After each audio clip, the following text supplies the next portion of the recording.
Gördük hər birinizə. Mən Nuray sizinləyəm. Bugün tək deyiləm. Qonağım həkim-onkoloq Aytaç Məmmədovadır. Aytaç xanım, xoş gördük. Xoş gördük. Dəvətiniz üçün minnətdaram. Çox sevindim. Necədir? Yaxşısınızmı? Şükür Allah, siz necəsiniz? Belə, şükür. Bizlər də sizi gördüyümüz üçün çox yaxşıyıq və çox motivasiyalıyıq, belə deyim. Aytaç xanım, istərdim əvvəlcə sizə belə bir sualla müraciət edim. Niyə məhz onkologiya? Onkologiya ixtisası bilirəm ağır sənətdir. Çox insanlar soruşur, bəs onkoloq niyə onkologiya? Bizi irsdə, genetik faktorda onkologiyadan çox bitirdim insanlar, dəyər verdiyim insanlar olduğuna görə artıq o ixtisasa dair məndə həssasiyyət və incə bir duyğusal bağ var. Ona görə o üzrə daha çox oxuyub, daha çox öyrənib, daha çox özümə biliklər qatıb, o ixtisasda xəstələrə daha da biraz üzlərində güldürmək, sevinc yaratmaq, onları həyata dair daha çox bağlamaq, həyatlarını itirməməkdən çox həyata daha çox bağlanmaq, yaşamağa bəxş eləməyə daha çox istəyirdim. Ona görə də onkologiya ixtisası. Bəs bu qədər çətin ixtisasda motivasiyanızı hardan alırsınız? Çünki sizin ixtisas elə bir sahədir ki, orada xəstələrlə söhbət etmək, onlara diaqnozunu demək çox ağırdır əslində bir insan üçün, bir həkim üçün çox ağırdır. Ümumiyyətlə siz motivasiyanı hardan alırsınız? Onu düz deyirsiniz, amma xəstənin bir növ müalicədən sonra təkrar yanıma gələndə onun gözündəki işıq, həyata olan sevinci, xoşbəxtçiliyi, ona hələ biraz uzun müddət ömrünüz olduğunu belə gözəl bir dildə ifadə eləyəndə onun sevinci ilə artıq mənim üçün böyük bir motivasiyadır. Düzdür, bəzi insanlar olur, artıq bunları ifadə eləyə bilmirsən, ona onkologiyanın 4-cü dərəcədə olduğunu və həyatının az bir müddəti qaldığını ifadə eləyəndə belə elə bir formada ifadə eləməlisən ki, artıq o həyata daha sıx yapışmalıdır, daha sıx tutunmalıdır. Və onların gözündəki o işığı görəndə özümə motivasiya olunuram. Sevinci görəndə, xoşbəxtçiliyi görəndə artıq daha çox sevinci bəxş etmək istəyirəm. Bu da mənə böyük bir motivasiyadır. Bəs Aytaç xanım, bugün Azərbaycanda ən çox rast gəlinən xərçəng növü hansıdır? Qadınlarda ən çox süd vəzi xərçəngidir. Artıq 18 yaşından yuxarı uşaqlarda belə rast gəlinir və kişilərdə də ağciyər xərçəngidir. Kişilərin belirli bir yaş həddi var. 30 yaşından yuxarı kişilərdə ağciyər xərçəngi, prostat xərçəngi daha çox rast gəlinir. Bunun səbəbi də düzgün qidalanmama, alkoqollu içkilərdən istifadə eləmə, tütün məmulatlarından istifadə eləmə, bu artıq xərçəng xəstəliyi yaranmasına təkan verir. Bununla yanaşı qadınlarımızda da bəli, endokrinoloji pozğunluqlar, artıq süd verən anlarda südün kəsməsində istifadə olunan hormonal dərmanlar, komfortluq yaranar deyə süd vermək istəməyən anlarda bəzən hormonal dərmanlar istifadə edilir. Bunlar da süd vəzi xərçəngiyə gətirib çıxardır. Ən çox rast gələn Azərbaycanda bu süd vəzi xərçənginin ağciyər xərçəngidir. Və artıq onların da bəli müalicəsi var. Müalicəsi var deyə üstünə erkən düşdüyün dönəmdə bəli artıq süd vəzi xərçənginin, ağciyər xərçənginin müalicəsi var. Amma bizdə insanlarımız xərçəngəm yox, düzgün diaqnoz deyil. Mən müalicə eləmək istəmirəm, kimyoterapiya istəmirəm. Bununla yanaşı həkimin yazdığı müalicələrdə tabi olmayan xəstələrimiz var. Loru dərmanlar, loru həkimlər çıxıb, belə bir söz deyim, bitkilərlə müalicə eləyir, bitkiləri qəbul eləyirlər. Bununla yanaşı həmçinin heyvandarlı bitkilər var, onlardan istifadə eləməyən xəstələrim var, olub da. Şəxsən onlar artıq o qədər özlərini ağırlaşdırırlar ki, onda artıq onlara köməkli eləyə bilmirsən. Yəni artıq axırıncı evrə gətirib çıxardırlar. Ümumiyyətlə, onkoloji xəstəliklərin müalicəsi varmı? Bəli, erkən evrədə bəli var.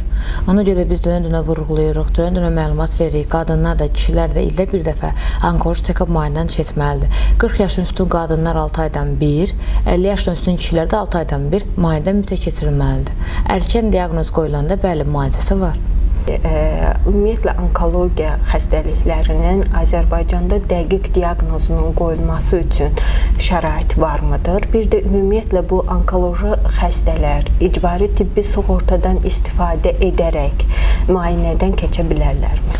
Bəli, onkoloji xəstəliklərin bu saat Azərbaycanda müayinəsi üçün bütün təsislər, bütün aparatlar bəli mümkündür.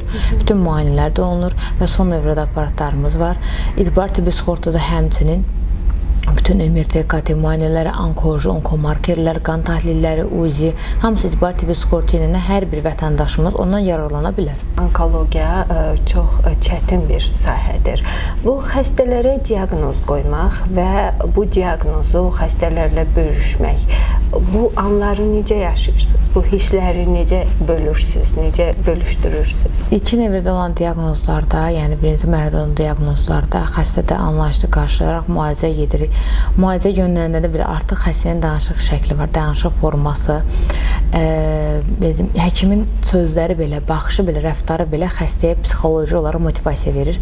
Çalışdığımız qədər gülər üzlü və danışığımızla, rəftarımızla artıq onun həyata olan bağlancını, həyata olan güvəncini daha da artırırıq. Yəni ona daha çox motivasiya verərək bu xəstənin yenəcəyini, ümidsizliyə qapılmayacağını dair bir məlumat verərək o artıq sevinclə otaqdan çıxdığı təqdirdə bəli, xəstələrimin çoxsunda bir aydan sonra gəldikləri zaman rezultat bəli çox gözəl, böyük, yüksək nəticələr olur. Bu da bizə daha çox motivasiya verir. Bəli, bununla yanaşı həmçinin pis xəbərlər də olur. Yəni pis məlumatlar da. Bunu belə dilə gətirəndə bir anda duruxsunub qalıram ki, belə xəstələrim də olub, neçə illik təcrübəmdə. Artıq son evrədə müraciət ediblər. Yaxınları xəstənin özünə belə məlumat verməyə, bəzən insan risk eləmir. Yaxına ilkin evrədə məlumat versən ki, xəstəyə psixoloji olaraq pis travma yaşatmasın, pis anlar keçirməsin deyə. 4-cü və 5-ci son evrələrdə olan xəstələrdə şəxsən bunlarda artıq müalicədə yazılmır. Ağır durumda olan xəstələr olur. Evdə istirahət buyursan, yəni evdə istirahət eləsinlər. Son günlərini yaşayan xəstələr olur. Onları deyəndə belə bir anda insan öz içində qırpmış toxumalar olur.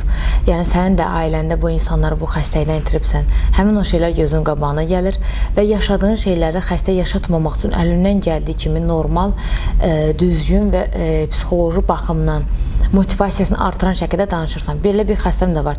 Artıq bir 3 ildir, yəni bu xəstəm həyatla mücadilə aparır. İlkin evrədə yanıma gələndə bədən hər tərəfə metastaz vermişdi, baş beyinə belə həmçinin.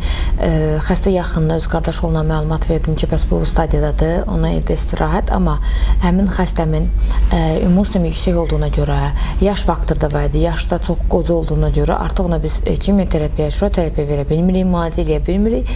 Sadəcə medikamentöz bir müalicə. Bununla yanaşı medikamentöz bir müalicəyə başladıq. İmmun sistemi artıq gücləndi və bununla yanaşı bir 2-3 aydan sonra gələndə həyata o qədər bağlanmış, həyata o qədər sevəcən bir ruhla gəldi ki, xala yanıma. Mən onu görəndə həyata daha çox bağlandım. Daha çox motivasiyam artdı onu gördüyüm zaman. Və xalə sual verdim. Sən nə deyir? 3 ay ərzində sənə verdiyim valla hər şeydir elədiyim və özüm üçün təmiz qatığım, təmiz südüm, təmiz bitkilərim, bunlarla qidalandım. Özümü çox yormadım, çox işləmədim, tərləməməyə çalışdım və bütün viruslardan, infeksiyalardan özümü uzaq bir qorumaya aldım öz evimdə, rayonda. 3 aydan sonra xalanın sisteminə, bütün qan tahlillərinə baxanda və gördüyüm o mənzərə mənə həqiqətən də çox belə sevindirici, qürur duyucu bir hiss yaşatdı ki, yəni bu qədər çəkdiyim əziyyət, yəni boşuna deyilmiş, bu qədər çəkdiyim zülümləri, gecələr, yuxusuz gecələrim. Bununla yanaşı xalaya yenə müalicə başladıq. Yenə bir 3 aylıq müalicə getdi. Müalicə gedəndən sonra immun sistemi düzəldi. Limfa düyünlərində artıq donlaşma gedir. Metastaz dayanmaya getdi. Artıq kimyoterapiyaya başladıq. Artıq 3 ildir biz xala ilə həyatla mücadilə aparırıq. Və onu görəndə, onun həyata qarşı sevincini, gözündəki o işığı, həyatı necə sevdiyini görəndə artıq mənim bütün xəstələrə qarşı motivasiyamda da artış olur. Yəni dediyim kimi bir xəstənin gözündəki o həyat sevincini, həyat işığını görəndə istərsəməz motivasiyanı şəxsən ondan alıram. Onun sevincindən, onun bir xoş sözündən gəlirlər, doktor Allah canını sağ eləsin deyə yanaşırlar ki, çox sağ olun, minnətdaram. O söz belə mənə qat-qat bir motivasiya verir. Bəs Aytaç xanım, hər zaman belə bir fikir səsləndirirlər ki, onkoloji xəstəliklərin təməlində depressiya və düzgün qidalanmamaq dayanır, stres dayanır. Bu nə dərəcədə düzgündür? Onu da düz deyirlər. Yəni, onkoloji xəstələr, o bədənimizdə o hüceyrlər var. Hər kəsin bədənində var. Sadəcə əlverişli mühit axtarır ki, inkişaf eləməyə başlasın. Bu əlverişli mühit bizim DNK-mız, genetik faktordur. Genetikamızda bayaq vurğuladığım kimi onkoloji xəstəlik varsa əgər, hər 6 aydan bir müayinədən keçməliyik. Daim özümüz kontrolda olmalıyıq. Buna yanaşı düzgün qidalanmama, deməli fast food qidaları, qazlı içkilər, alkoqollu içkilər, tütün məlumatlarından istifadə eləmə, stres, yaşadığımız stres. İnsanlar var ki, övlad itirir, eləsi var ki, avtoqəzaya düşür. Orada yaşadığı ağır stres, immun defisiti yaradır, yəni immun sistemi düşür aşağı. İmmun sistemi düşdü aşağı, həmin onkoloji hüceyrələr bədənimizə inkişaf eləməyə başlayır. Bunlar şəxsən onun inkişafına təkan verir. Və bu ona görə bol-bol insanlar deyirik, daima günəş işığında olun, D vitamini çatışmazlığı da bizim onkoloji hüceyrənin inkişafına inkişafına gətirib çıxardır. Vitamin çatışmazlığı da həmçinin. Daima günəş işıqda, günəş hava şüaları altında gəzin, bollu su için, çoxlu su qəbul etmək orqanizm bütün içkilərdən, toksinlərdən təmizləyir. Daima düzgün qidalanmaya çalışaq, qida rasionumuza fikir verək, dediyim kimi qazlı içkilərdən uzaq olaq, təbii meyvə şirələrindən istifadə edək və həmçində tütün məmulatlarından, alkoqollu içkilərdən uzaq olaq. Bu sahəni sizə sevdirən nə oldu? Onkologiyanı, əslində artıq uşaqlıq vaxtımdan artıq həkim olduğumu bilirdim. Mamam həkim, evdəkilər valideyn həkim olduqdan sonra artıq həkimliyi o qədər sevirdim, falindoskop, xalat. Gözümüzü ondan açmışıq. Məktəbi fərqlənməklə bitirdim. Universitet fərqlənməni bitirəndən sonra rezidenturada ixtisas artırma deyirik biz ona.